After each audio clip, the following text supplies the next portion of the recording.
desejo dirigir junto com vocês o pensamento à Terra Santa. A Ordem Equestre do Santo Sepulcro de Jerusalém deve ser uma força de paz na Terra Santa? E no vídeo de hoje, veremos o que o Papa Francisco fala sobre a formação e missão da Ordem do Santo Sepulcro de Jerusalém. Antes de continuar, te convido a se inscrever no canal, deixar o like e ativar o sino das notificações, para não perder os próximos vídeos do canal. O Papa Francisco se encontrou com membros da Ordem Equestre do Santo Sepulcro de Jerusalém e falando a eles falou sobre a ordem ligada à Igreja Católica seria ou não uma força no momento que Terra Santa atravessa. Ouçamos as palavras do Papa.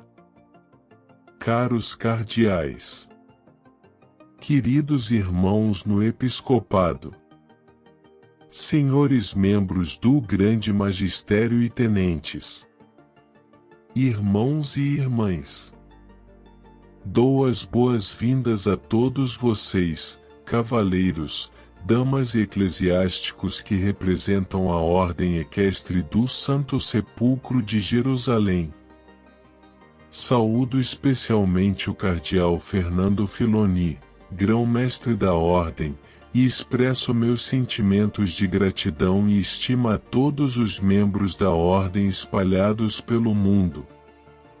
Vocês se reuniram em Roma para a consulta, que envolve o encontro dos tenentes, delegados magistrais, este ano, também dos bispos grã-priores, para discutir o tema da formação. Uma formação necessária para os candidatos aspirantes à entrada na ordem, uma formação contínua para aqueles que já participam de sua vida e missão, e também a formação daqueles chamados a ocupar cargos de responsabilidade, com dois elementos.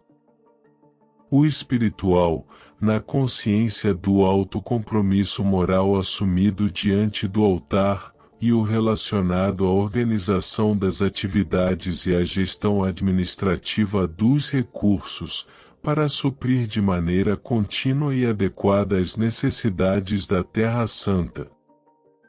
Formação inicial e permanente, prática e espiritual.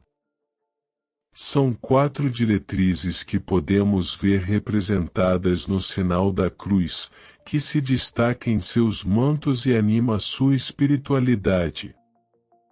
Com seu braço horizontal, lembra-lhes o compromisso de garantir que a dedicação a Cristo crucificado e ressuscitado abrace toda a sua vida e, na caridade, os torne próximos de cada irmão e irmã, enquanto com o vertical, bem plantado no chão e voltado para o céu, os chama a complementaridade irrenunciável, em seu caminho, entre a vida de oração e o serviço aos irmãos, atentos, qualificados, bem enraizados nas realidades em que operam, voltados para o bem total da pessoa.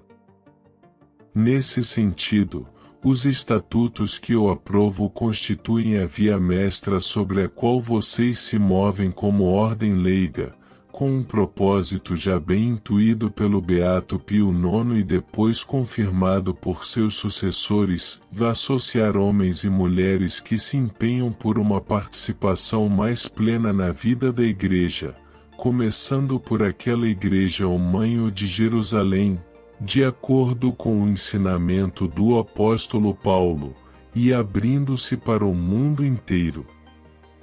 Com essa respiração universal, vocês são chamados a ser uma ordem que, forte em sua identidade, participa no mistério da caridade da maneira mais bela, aberta e disponível, pronta para assumir os serviços que o Senhor pede através das necessidades dos irmãos.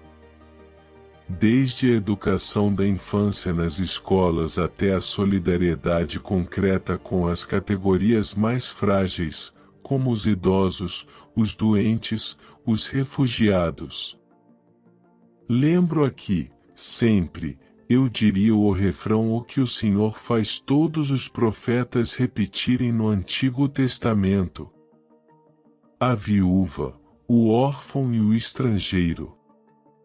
A viúva, o órfão e o estrangeiro. Esse cuidado que devemos ter. O sepulcro vazio, do qual por vocação vocês se empenham há séculos em ser guardiões especiais, é nesse sentido principalmente um sinal do amor sem fronteiras do crucificado, que por si mesmo não retém nada e, portanto, não pode ser retido pelos laços da morte. É um sinal da vitória do ressuscitado em que também encontramos a vida, confronte com RM 6,8 ou 9, e do poder do mistério de seu corpo e de seu sangue que nos une a todos como suas membros, confronte com um cor 10,17.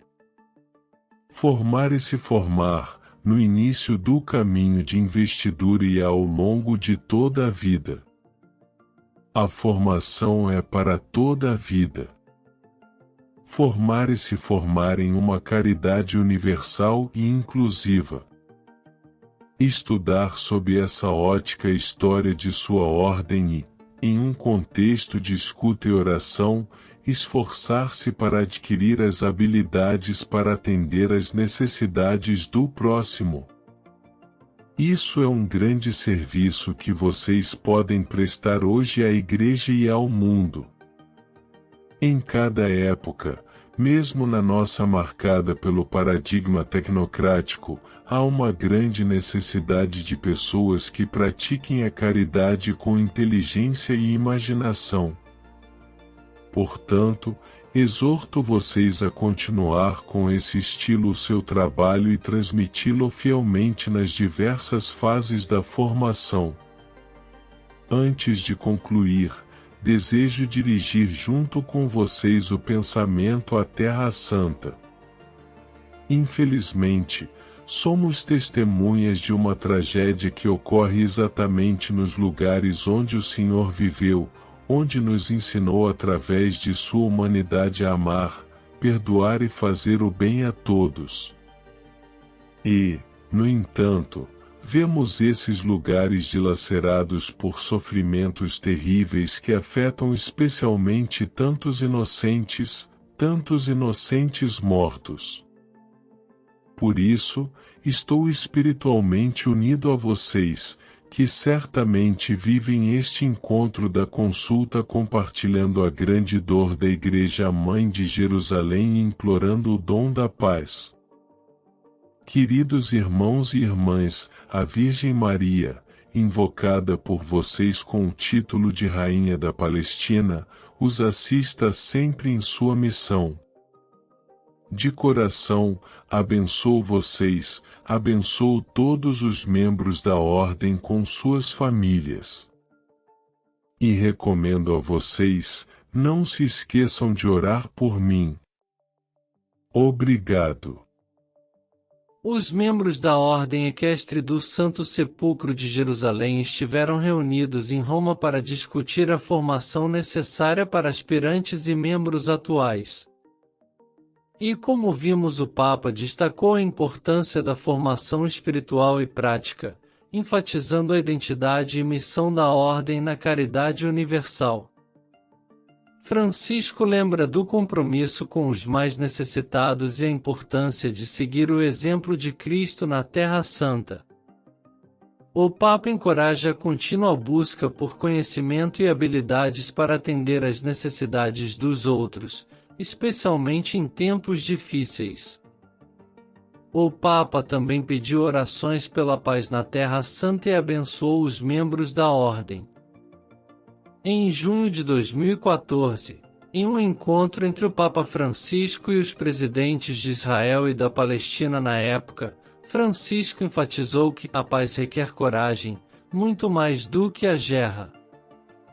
Requer coragem para dizer sim ao encontro e não ao conflito, sim ao diálogo e não à violência, sim às negociações e não às hostilidades. E continuou com a seguinte oração: Senhor Deus de paz, escutai a nossa súplica.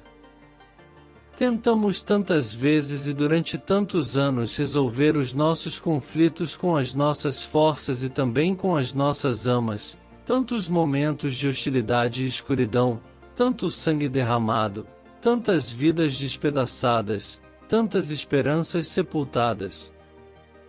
Mas os nossos esforços foram em vão. Agora, Senhor, ajudai-nos vós. Dai-nos vós a paz, ensinai-nos vós a paz, guiai-nos vós para a paz. Abri os nossos olhos e os nossos corações e dai-nos a coragem de dizer, e nunca mais a guerra, com a guerra, tudo fica destruído. Infundi em nós a coragem de realizar gestos concretos para construir a paz. Senhor, Deus de Abraão e dos profetas, Deus amor que nos criastes e chamais a viver como irmãos, dai-nos a força para sermos cada dia artesãos da paz, dai-nos a capacidade de olhar com benevolência a todos os irmãos que encontramos no nosso caminho.